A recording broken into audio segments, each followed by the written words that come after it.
स्वागत है आपका शॉर्ट हैंडियंस गॉट इट चैनल पर। वीडियोस अगर पसंद आ जाएं तो लाइक, शेयर और सब्सक्राइब कर दीजिएगा। लेटेस्ट डिक्टेशन और जॉब नोटिफिकेशंस को पाने के लिए बेल आइकन प्रेस कर दीजिएगा ताकि आपको टाइम पे आपकी डिक्टेशंस मिल सकें। Thank you so much.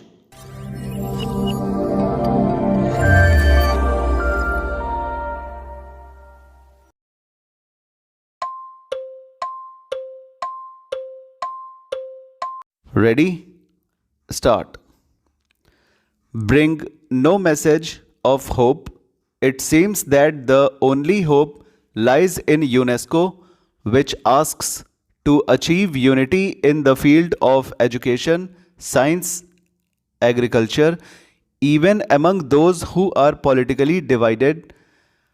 I feel that if UNESCO could achieve its objectives and create understanding between different nations on the cultural plane, there is hope that with time the cultural understanding would make itself felt in the economic and political fields also. In the course of the last 2 years, my hope in UNESCO and my apprehensions about the United Nations have both increased. It is true that UNESCO is barely half a dozen years old, but these few years have been of immense significance for the future of man.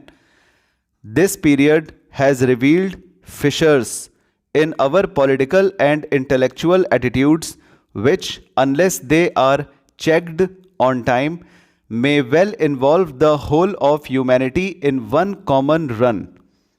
It is therefore necessary that we should attempt to evaluate what UNESCO has done during these turbulent years and survey its past achievement so that we can map out with greater confidence the course of its future action. The aim of UNESCO is to bring nations together, though education, science, and culture. Ever since its foundation, UNESCO has yearly passed resolutions and adopted programs to achieve that end. One of the greatest achievements of UNESCO has been to help frame a new and universal declaration of human rights, which has been since been adopted by the United Nations. Similarly, in the field of technical assistance to underdeveloped countries and the restoration of educational and cultural facilities in the war devastated countries and in the exchange of persons and ideas between different nations, considerable progress has been achieved. Even more important is the project which UNESCO seeks to adopt for the provision of fundamental education to immense areas of the world, as yet without adequate facilities. It is a sad reflection on our civilization that almost 3/4 of the adult population of the world are still unlettered. Literacy and ignorance directly contradict all our professions for the rights of men and constitute a threat to universal democracy, peace, and progress.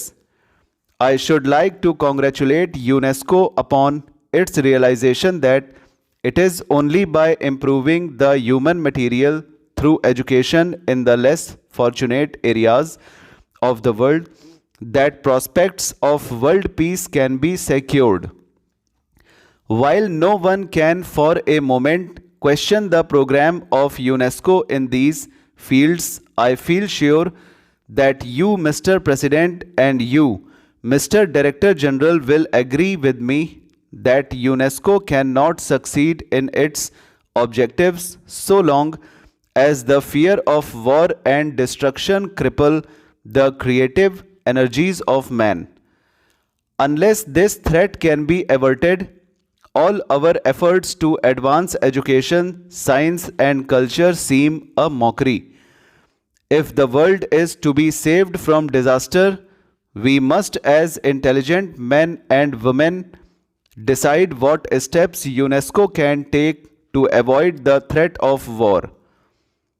It will not do say that the questions of war and peace are primarily political and do not concern UNESCO, which is a body devoted to the advancement of education, science, and culture.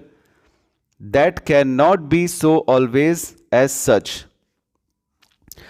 It is for me a great pleasure to associate myself with the formal opening of the Indian Institute of Technology. Stop.